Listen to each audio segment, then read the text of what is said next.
Je vais maintenant garder la parole pour vous parler des psychothérapies. Alors dans ma présentation tout à l'heure, je disais que j'étais donc médecin généraliste, mais aussi psychothérapeute d'enfants et d'adultes dans mon cabinet de médecine générale depuis que j'ai fini, donc depuis mes études, depuis 20 ans. Alors de quoi parle-t-on quand on parle de psychothérapie? On parle de méthodes thérapeutiques qui finalement utilisent les ressources de l'activité mentale. Alors c'est un peu fumeux, mais en gros, c'est comment soigner les gens sans médicaments. Et vous allez voir qu'un des messages clés de cette session, c'est ça. On peut soigner les gens sans médicaments. Ces techniques, elles se sont élaborées au fil des années, depuis des dizaines d'années. On va voir qu'il y en a plein, mais en gros, elles sont quand même basées sur la psychologie. Et c'est une science qui quand même nous aide à justement nous orienter dans cette prolifération d'offres. Les psychothérapies, elles ne sont pas forcément exclusives, on peut en associer plusieurs. Et pour choisir la méthode, il va y avoir vraiment plusieurs critères. Évidemment, la nature du trouble, l'objectif, et on va en reparler, et puis l'expérience du thérapeute. Et j'ai aussi mis évidemment le choix du patient. Dans le choix du patient, il y a un choix de la technique, mais il y a aussi un choix par rapport à la disponibilité, à la proximité, puisque évidemment, tous les territoires n'ont pas les mêmes ressources. Et vraiment, ce qui est le plus important dans la psychothérapie pour l'efficacité, c'est le lien entre le patient et le thérapeute. Et on va le voir là, dans le cas des enfants, c'est le lien aussi entre les parents et le thérapeute.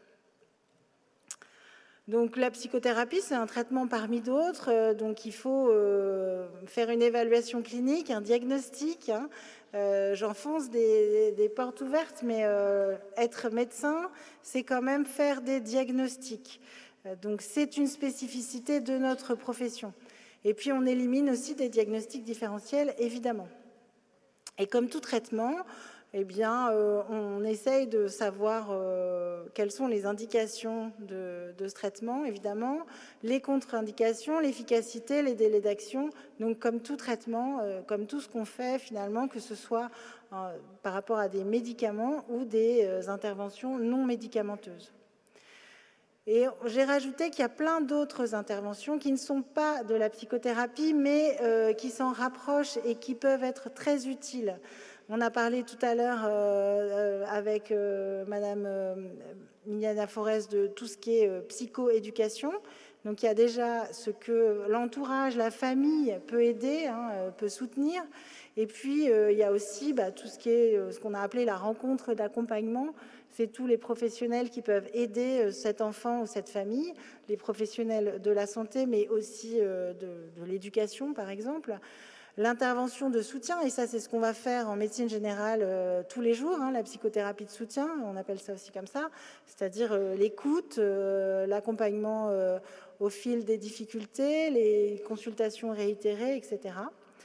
On a aussi des interventions au niveau conjugal et familial, l'éducation psychologique pour essayer d'avancer sur certaines choses, la réadaptation, le suivi clinique, le coaching, l'intervention de crise, enfin, vous voyez, il y a plein de choses. Il y a plein de choses qui peuvent être utiles, intéressantes pour le patient et sa famille, et qui sont souvent quand même du choix des patients, quoi qu'on en pense. Donc, schématiquement, pour la psychothérapie, il y a 3 niveaux d'action. Et ça rejoint ce qu'on a dit tout à l'heure. On va avoir une étape de vie difficile, voilà, donc avec l'émergence de symptômes. Donc finalement, on est là pour prévenir l'émergence d'une pathologie.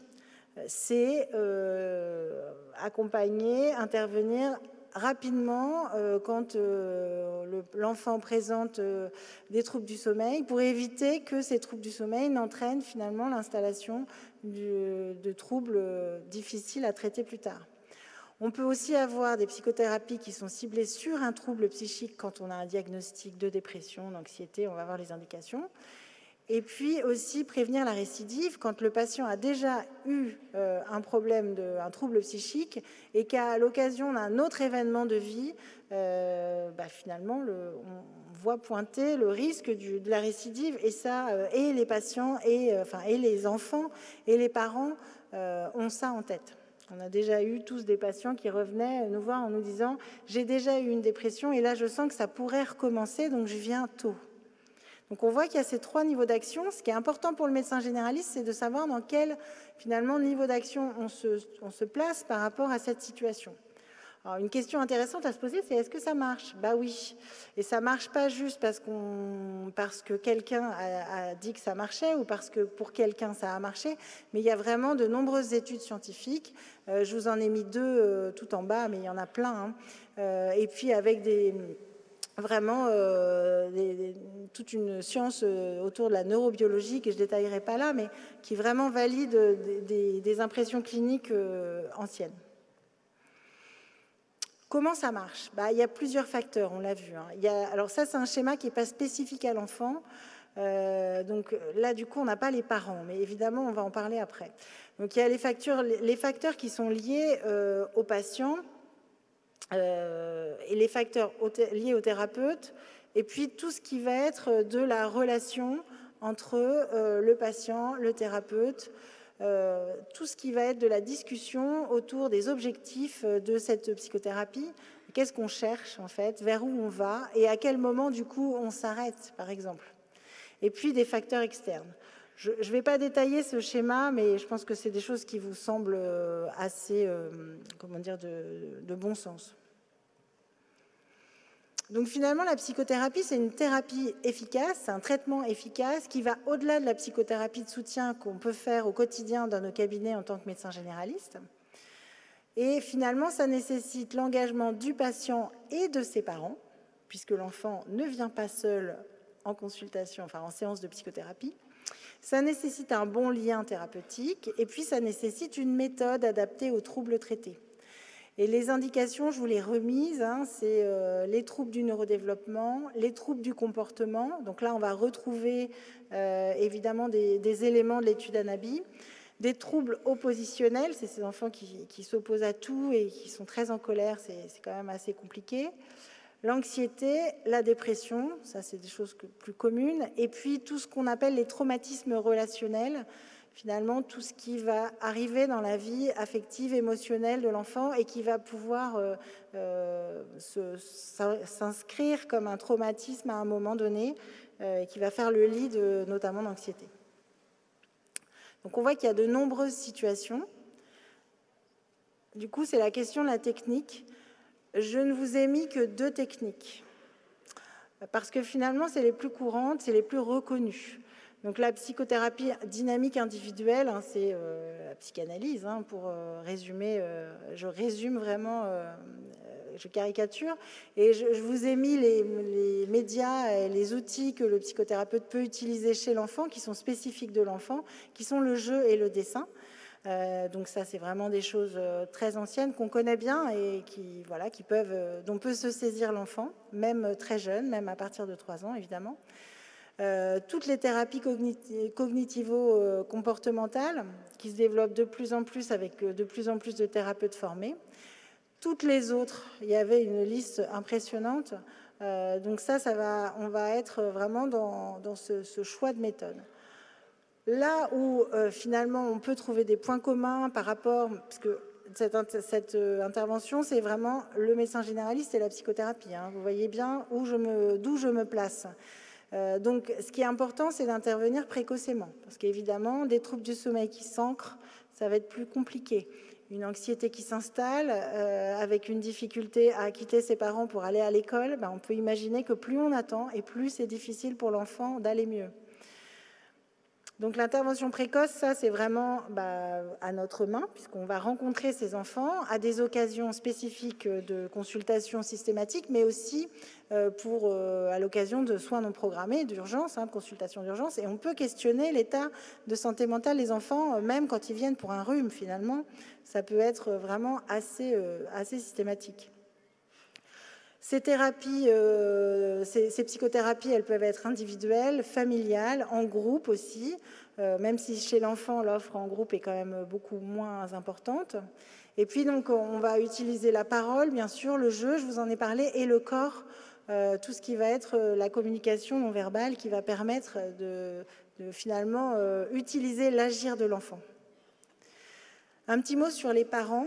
Alors, je vous ai mis, donc ils amènent l'enfant chez le psy, mais on leur dit d'amener l'enfant chez le psy aussi. Hein. L'école leur dit, le médecin généraliste leur dit, l'orthophoniste leur dit, des fois des voisins, des fois de la famille, et parfois ils n'amènent pas l'enfant chez le psy. C'est-à-dire qu'ils devraient l'amener, ils avaient prévu de l'amener, et puis ils ne l'amènent pas.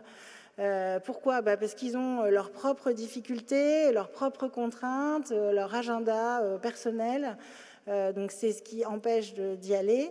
Et puis ils ont aussi leur histoire, leurs difficultés psychologiques propres.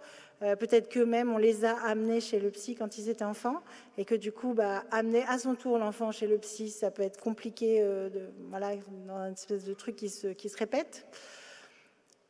Je vous ai mis la famille est un système, hein, tout ça c'est plus des théories de thérapie systémique, mais nous on le vit au quotidien dans nos consultations. Il y a le système parent, enfin le système de couple, le système de la famille, le système de la famille plus large avec les grands-parents qui gardent l'enfant des fois. Et je vous ai mis aussi que les parents sont les meilleurs alliés de l'enfant pour aller mieux, sauf situation de maltraitance. Mais donc moi, c'est pour ça que je pense que les parents, c'est vraiment des bons alliés aussi pour le médecin généraliste pour aider l'enfant à aller mieux. Donc il faut vraiment qu'on les amène, qu'on travaille tous ensemble autour de la situation de l'enfant. On a aussi la question de la fratrie, et je vous l'ai dit, les grands-parents qui, dans certaines situations, sont quand même très, très présents. Alors bon, une fois qu'on a dit tout ça, ok, j'ai repéré que l'enfant avait un problème psychique, on a parlé d'aller chez un psy, mais du coup, donc l'enfant est d'accord, les parents sont d'accord, les parents sont disponibles. Ok, alors après, comment on fait en gros donc, en fait, c'est quand même un choix par défaut, hein, vous le savez. Il y a la disponibilité des parents, mais aussi du psychothérapeute. Il y a l'accessibilité avec les histoires de transport. Il y a la question du remboursement, on va en parler avec Madame Grenier. Après, je vous ai mis tout un tas d'acronymes. Donc ça, c'est tout ce qui est plutôt de la pédopsychiatrie en public ou en tout cas financée dans des consultations pendant lesquelles finalement les parents ne payent pas puisqu'il y a un mode de financement différent. On a aussi des pédopsychiatres libéraux, même s'il y en a peu, et puis des psychothérapeutes libéraux, des psychologues, et ceux-là, finalement, comment on sait qui fait quoi, comment on sait vers qui adresser, quels sont les psys qui font les enfants, hein, c'est comme ça que les parents en parlent, et donc évidemment mon soutien psy va venir nous aider dans cette recherche et cet accès aux soins, puisque le remboursement est quand même, permet d'enlever un certain nombre de freins. Et je vous ai mis aussi les annuaires. Alors, il y a des annuaires par technique sur des sites internet. Et puis, dans les CPTS, dans les communautés professionnelles territoriales de santé, il peut y avoir une interconnaissance qui fait qu'on sait où adresser. Et voilà, j'en ai fini pour la partie psychothérapie.